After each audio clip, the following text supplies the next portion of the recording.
Most of us love a little trip away, a chance to remove ourselves from the hustle and bustle of everyday life. Recently, the British government has pushed for Brits to commit to what has been branded a staycation, a vacation that remains within the British Isles. There are, of course, options to go camping. There are holiday homes, villas, caravan parks, and more. Although, I think it's fair to say that most of the time that we spend away is in hotels. Hotels and motels are two of the most apparent settings for scary stories, popping up often within the confounds of murderous tales and creepy goings-on. This is due to several factors. There is a vulnerability to the knowledge that strangers working within the building can easily access your room. There is the fact that you do not know the building or the room well. And then there is the strangest one yet, that you have no idea who was staying in that room mere hours before, nor what they may have left behind. My name is Luke Mordew, and this urban legend is the body in the hotel.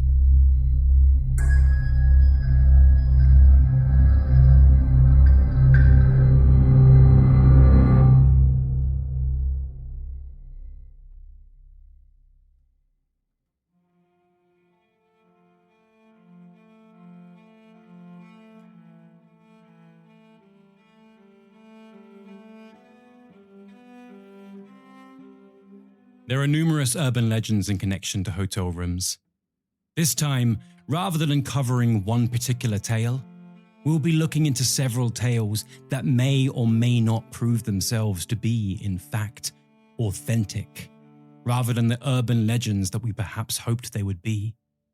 Firstly, let's get some of the smaller and more commonly spread urban legends out of the way before we begin our story. One of the tamer urban legends is more American-based than worldwide, with word of mouth spreading the apparent fact that money is kept in hotel Bibles, placed there as a reward for reading it. This is unfortunately not true, with some believing its persistence to exist is perpetuated to ensure that those staying in the rooms find the Bible at hand. I can imagine that even if it were true, the cleaners would also be cleaning out the Bible's pages daily. Another is the belief that hotel keycards contain your personal information, and anyone with a particular scanner can read and steal your details. This is, of course, also untrue, as the chips within keycards are so simplistic that the information they hold is almost entirely limited to the minor abilities required for the room.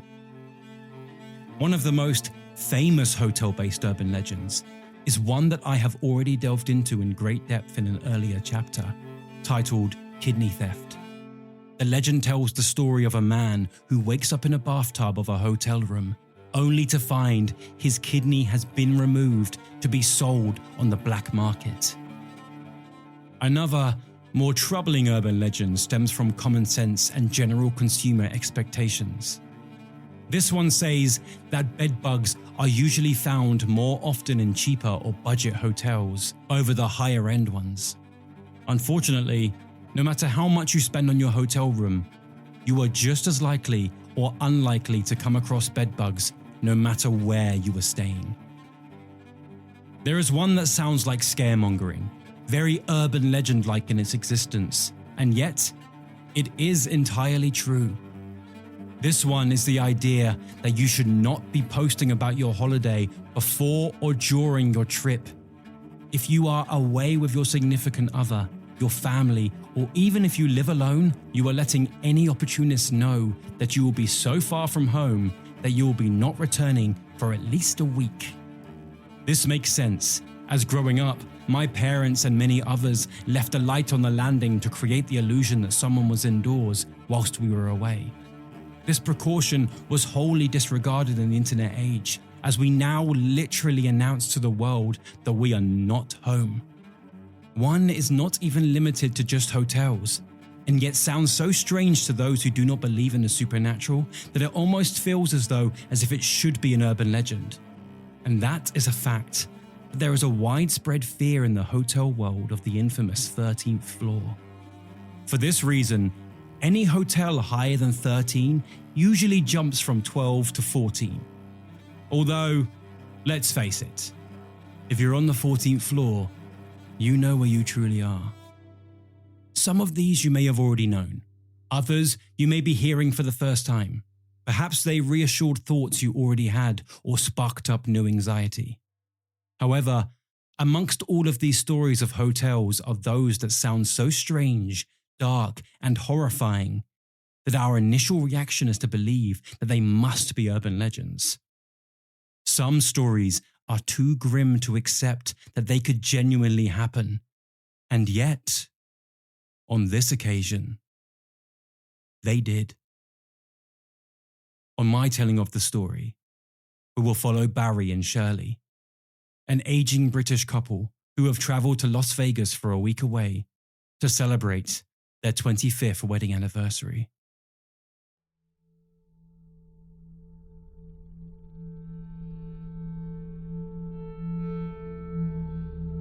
The day had been long, tiring and stressful for Shirley and Barry, who had gotten up extra early to make their way from London to Las Vegas.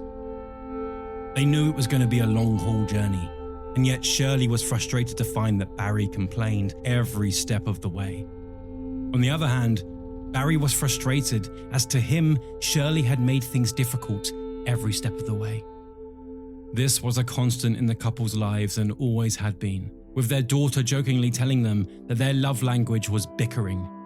In truth, no matter how much they irritated each other, they wouldn't know what to do without the other. It had been 25 long years since the moment they said their vows, and this was the honeymoon that they had never been able to have before, finally bringing their dream to life. They were now standing by the front desk, whilst a pretty young woman on the other side began to sort out their check-in, maintaining a solid smile to ensure the couple received a warm American welcome. Something Barry was delighted to see. After his long flight and grumpy attitude, it seemed getting a smile from an attractive woman would give him an extra little spring in his step, which did not go unnoticed by Shirley, as Barry joked with the woman whilst taking their keycard. They began walking towards the elevator, pulling their luggage behind them, causing Barry to let out a tired sigh.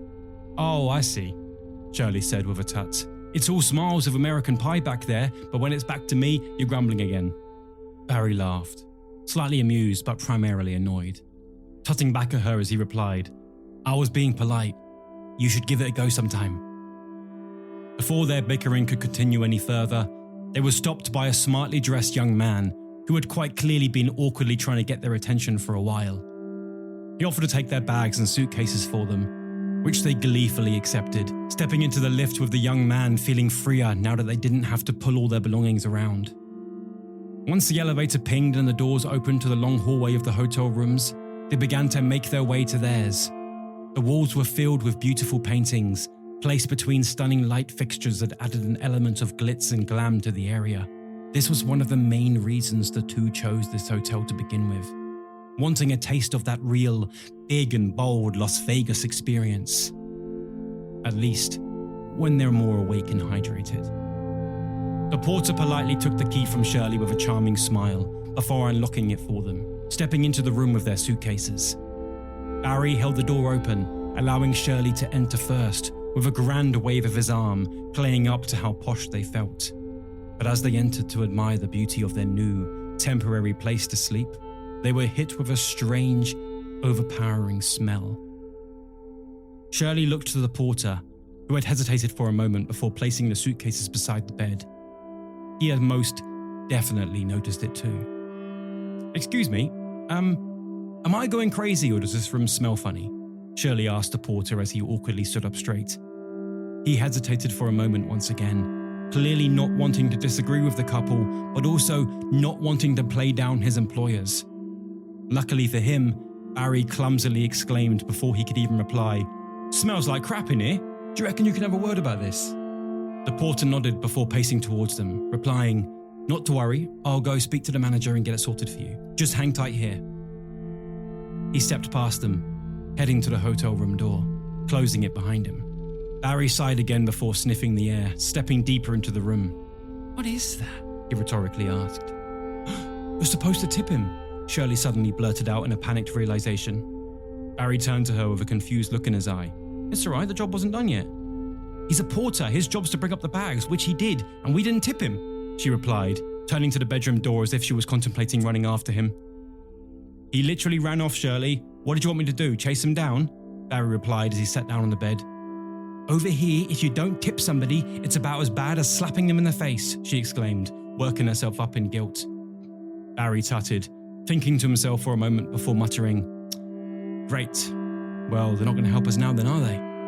He got to his feet and walked past Shirley, putting his hand on her shoulder reassuringly before heading into the bathroom and locking the door behind him. Shirley studied the room for a moment before finally stepping further inside, placing her finger under her nostrils to soften the smell as she began to slowly open the cupboards in search of the cause of the odor, but she found nothing that seemed to be the culprit. She called out to Barry again, asking him if the smell was coming from inside the bathroom, to which he childishly replied, "Not yet," with a gleeful snigger under his breath. Shirley tutted as she walked towards the large windows that overlooked the vast open space of Las Vegas, filled with life and colourful chaos. She admired it for a moment. Sure, she was tired and grouchy, and sure the hotel room smelt terrible, but she was finally here, after years of dreaming about it, and with the man she loved of all people. And with this, she began to feel calmer, finally slowing down and appreciate all that was happening. This peaceful moment was sharply interrupted by the sudden ringing on the phone beside the bed. She answered to find it was the young woman at the front desk on the other end. Shirley was relieved to be told that if they were to come down to the hotel bar, they would receive a complimentary drink whilst their room was given a good once-over to ensure the smell was gone. Shirley agreed and thanked her for her help before putting the phone down. Barry walked back into the room and asked who it was on the other end of the phone. She explained the situation to him, now feeling the peace and tranquility of a holiday.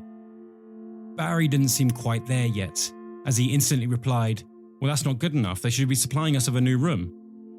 It wasn't that Shirley disagreed with him. It's just that she had now decided she was on holiday and would enjoy every moment. And so she simply told Barry to shut up and go get a drink. Barry and Shirley spent the next half an hour sitting in the bar with a cocktail each. Shirley sat watching the world go by outside, admiring the similarities and differences between the Americans and the British, whilst Barry scanned through the brochure he had found on the way down, pointing out all of the things he'd like to see whilst they were there. It was nice for Shirley to see Barry relax a little, now finally showing excitement again for a holiday, joining her in vacation mode as he switched off travel mode. As Shirley smiled at her husband, watching him scan the pictures in front of him, she noticed a tall man in a sharp suit walking towards them with a large, apologetic smile, clasping his hands together in a somewhat nervous fashion. "Mr. and Mrs. Watkins?" he asked as he arrived, to which Barry replied, "That's us," spinning in his chair with eagerness. The man explained that he was the hotel's manager and had personally seen that the room was completely overhauled and was now ready for use. With excitement, the couple got to their feet and thanked the manager before heading back to the 14th floor. As they entered the room, they were hit with the smell of cleaning products, bleach and spray.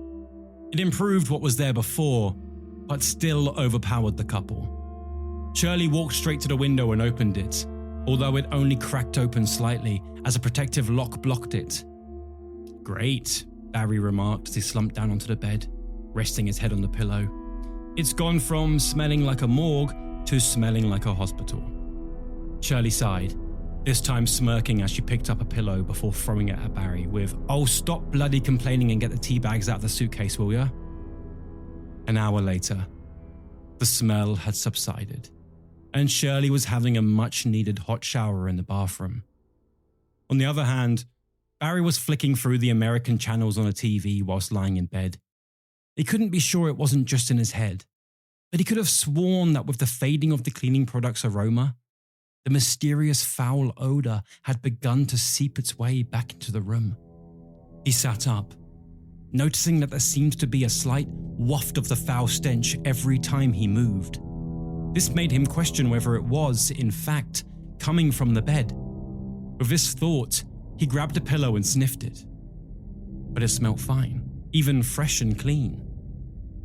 Next, he would try the sheets, but they also smelled fine. It wasn't until he leaned down to smell the underlay that he began to question it further. The fabric itself did not stink, although the closer he got to the mattress, the stronger the smell seemed to get. He jumped to his feet, now on a mission to finally figure out what was going on once and for all. He grabbed the pillows and dropped them on the floor before pulling the sheets from the bed and sniffing them in his hands. Once confirming that everything seemed clean, he let go, dropping them to the floor. At this moment, the bathroom door opened to reveal Shirley, who stepped out with a towel on her head and a soft dressing gown wrapped around her still wet body. The sight of what looked to be Barry pulling the room apart instantly halted any tranquility Shirley was in the midst of, as she stopped in her tracks before claiming, "What the hell are you doing?" He told her the smell was coming from the bed. On top of this, he added that he was already fed up with this holiday. He said it in a moment of anger, but it created an understandable upset in Shirley.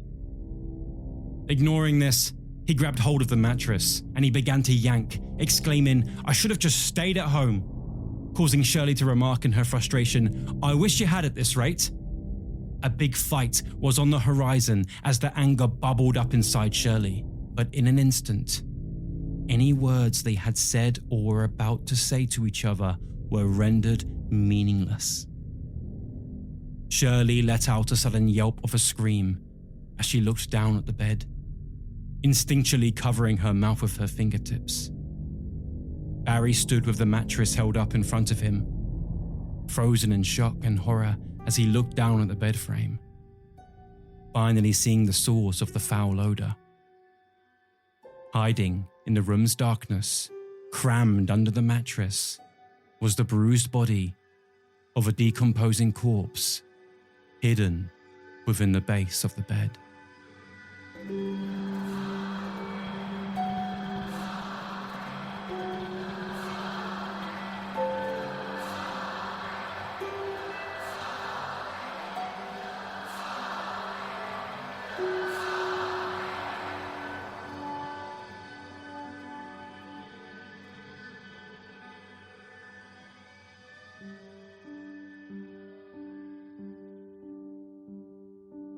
To those who have heard this story, it seems to fit the perfect criteria for an urban legend.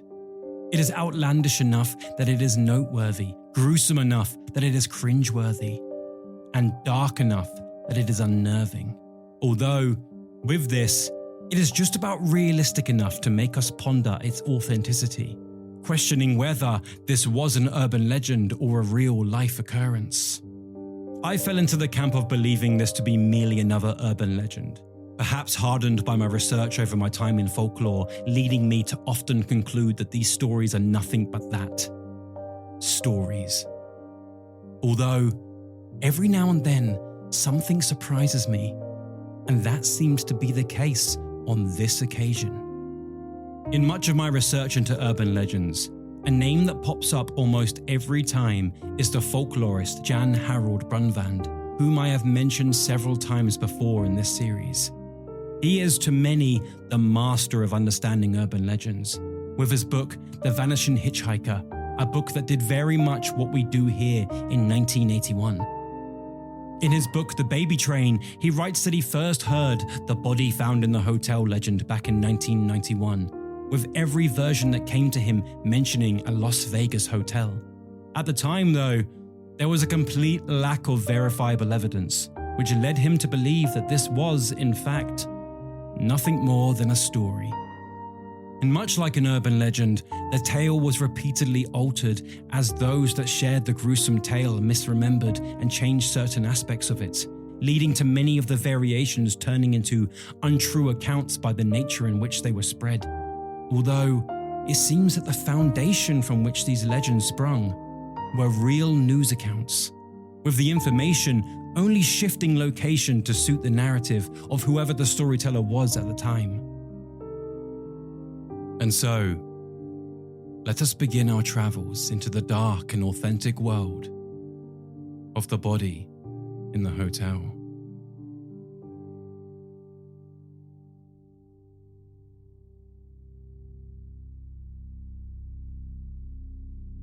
The earliest recorded encounter that I could find was in the year 1982. Here, Gary Smith, Richard Kuklinski, and Daniel Deppner worked together to run a slew of thefts. After one of the previous members, Percy House, had agreed to become an informant on the comings and goings of Richard Kuklinski, more commonly known as the Iceman, tensions had begun to run high. Once warrants were issued for Daniel Deppner and Gary Smith, Kuklinski urged both the men to lay low and rented them a room in the York Motel in North Bergen, New Jersey. Gary Smith would claim that he was now looking to go straight, leaving a life of crime behind him, and fearing that Gary too would become an informant, Kuklinski decided that he needed to die. He would later present Gary Smith with a hamburger for him to eat, which he did, unknowingly ingesting the cyanide that the Iceman had laced it with. Although this proved to be slow work, and growing impatient, Daniel Deppner finished him off by strangulation with a lamp cord. And when they realized that Daniel's wife wasn't going to be coming with a car to help move the body, they improvised, simply placing the corpse between the mattress and the box springs, where he would stay for several days.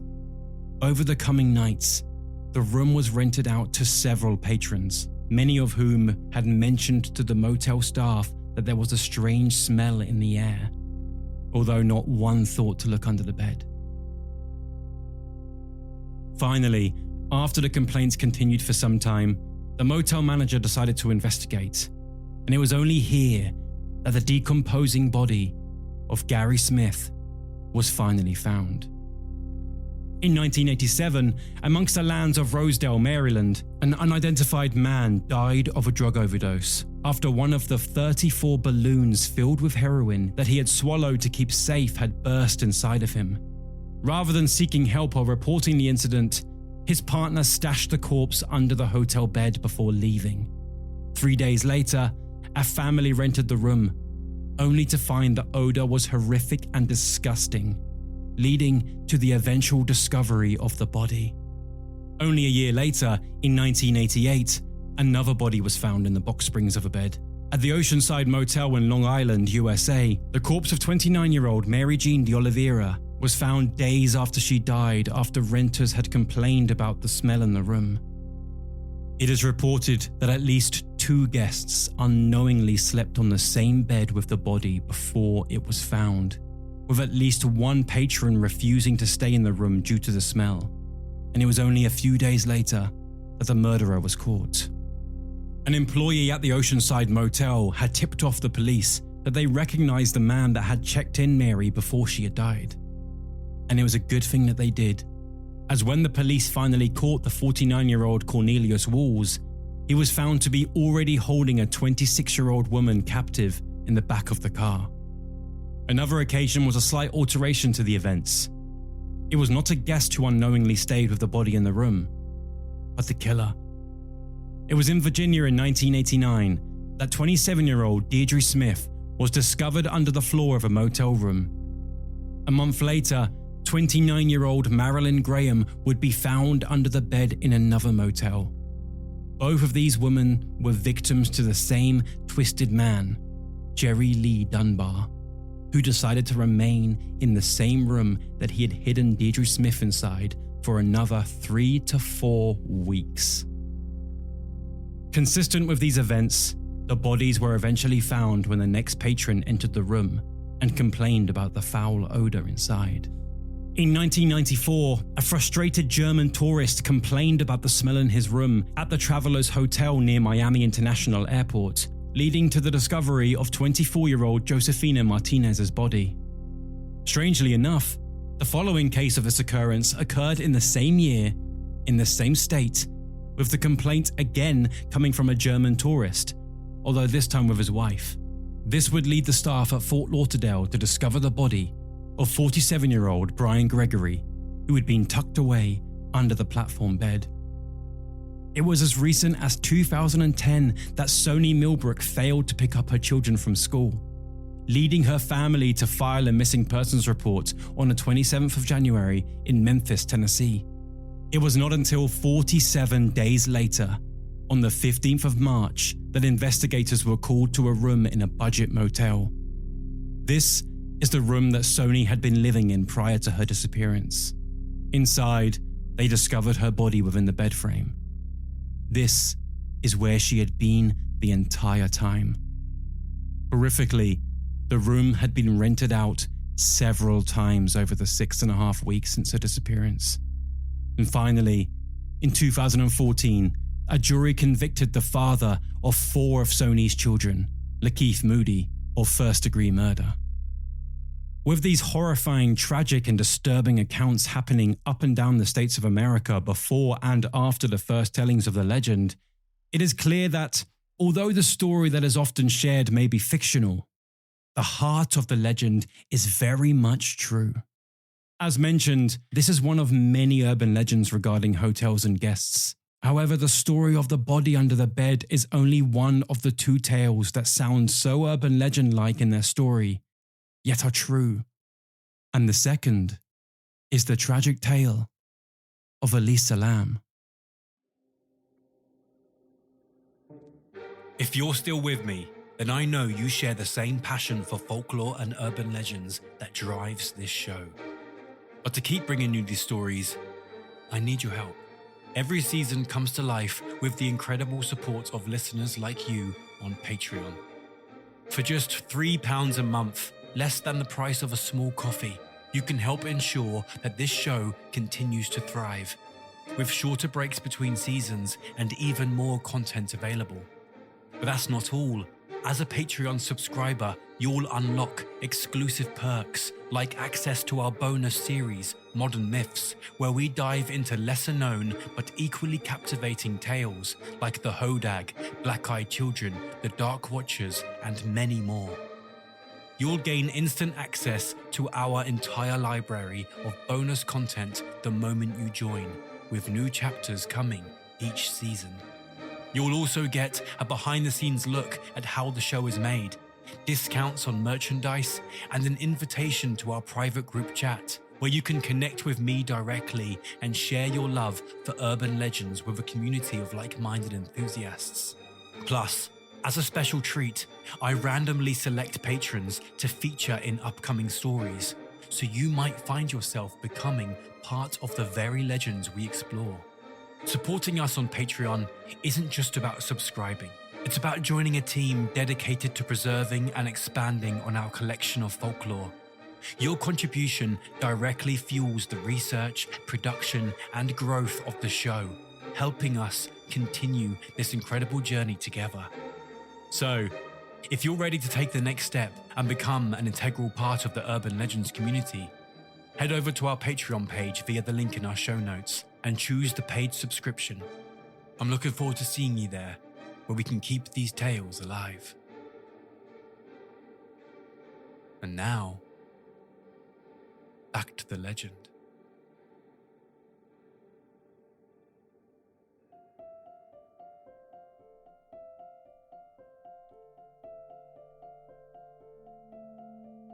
The Stay on Main Hotel of downtown Los Angeles, formerly the Cecil Hotel, hosts a wide net of dark stories in its history.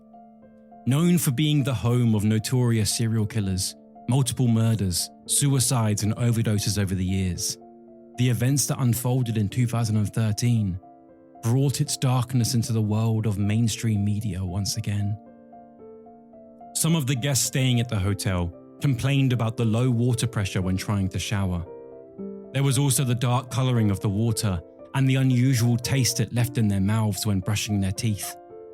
On the 19th of February, a hotel maintenance worker named Santiago Lopez would go to the top of the building and climb up to one of the 4 1,000-gallon water tanks, as these tanks were feeding water across guest rooms, a kitchen, and a coffee shop.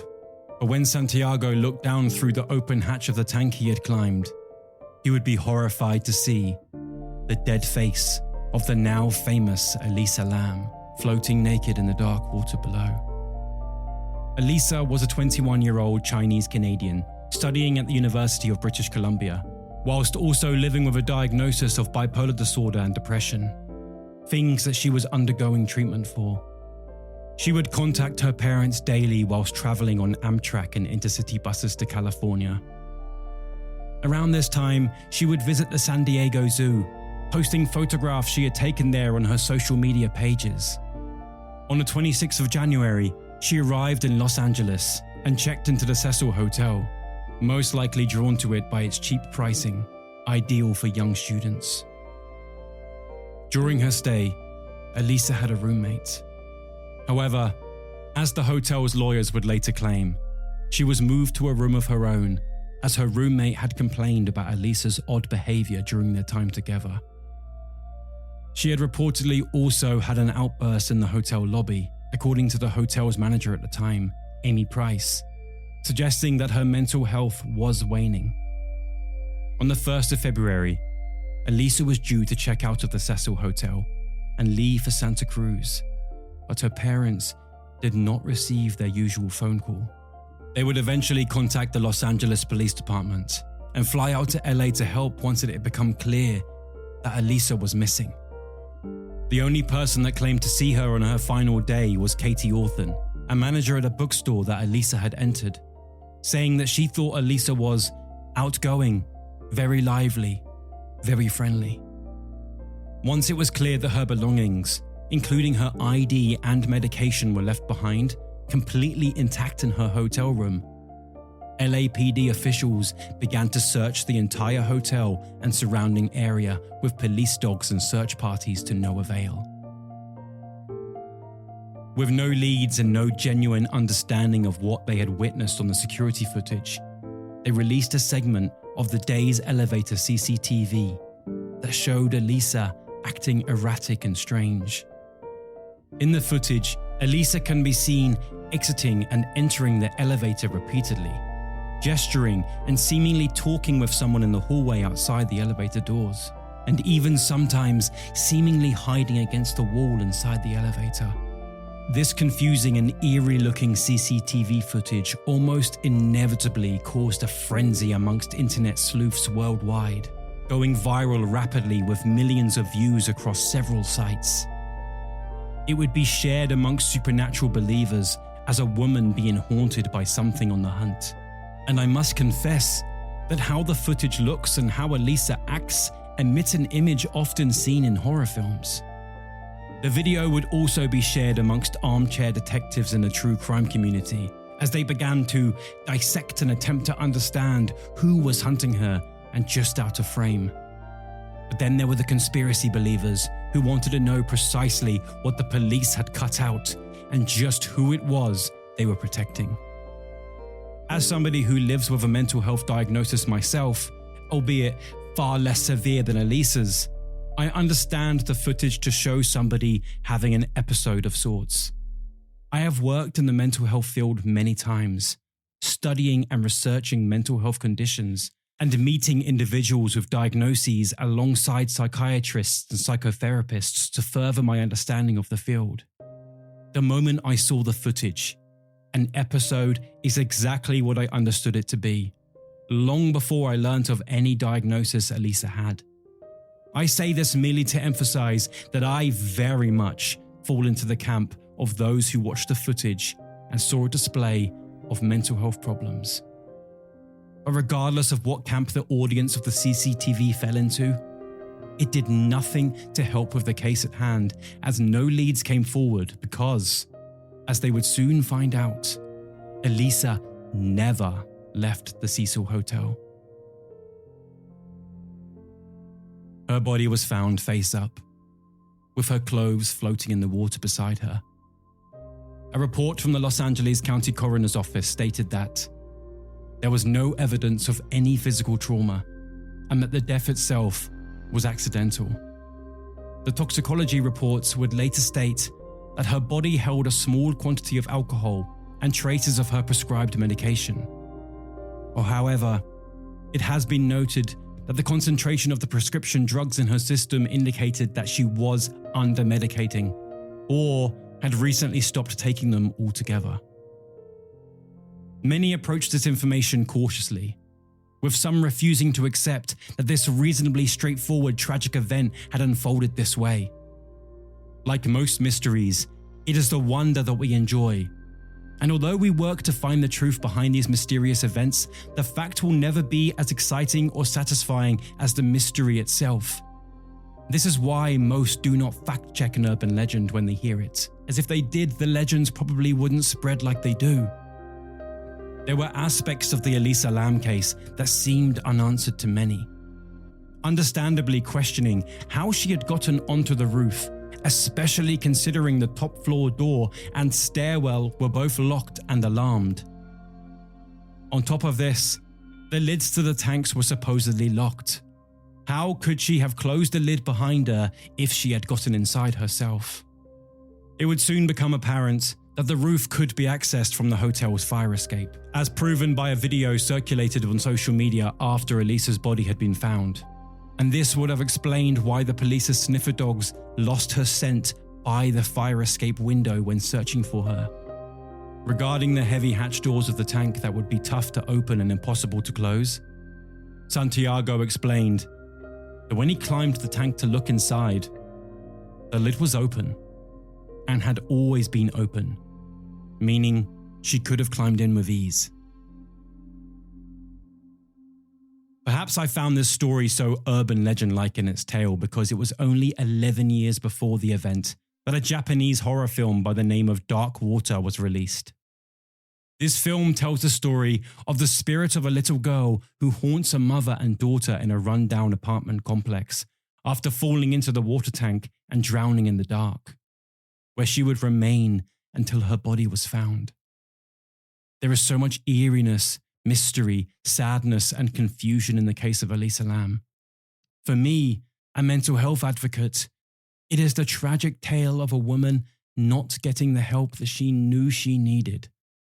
To others, it is a ghost story to send a shiver down your spine, resulting in numerous shows, books, columns, and documentaries about her tale and the story of the Cecil Hotel, with the latter spending hours on the mystery and mere minutes on the tragedy of the reality.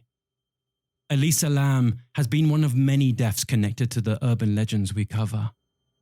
However, as we delve into their histories and real-life experiences, we must remember that they were real people and their tragedies affected all around them.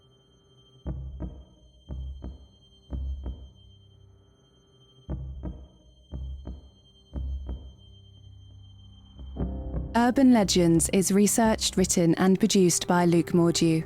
Original score by Billy Jupp, with additional sounds from storyblocks.com. If you like what you heard and want to hear more, click subscribe on your chosen podcast provider and delve into the mysteries of our previous and future chapters. To find more, including merchandise, video content, images and more, visit urbanlegendsfolklore.com. If you have more information or a correction on something mentioned in this chapter, please get in touch through our website. We aim to ensure that all information provided is accurate and up to date, and this remains a top priority. If you want to support the show, receive early access, and have more of a say in what we do, then become a patron by clicking the link in our show notes. For these chapters in video format, simply search Urban Legends Folklore on YouTube. Follow us on TikTok, Instagram, and Threads, and join our Facebook group by searching Urban Legends Folklore.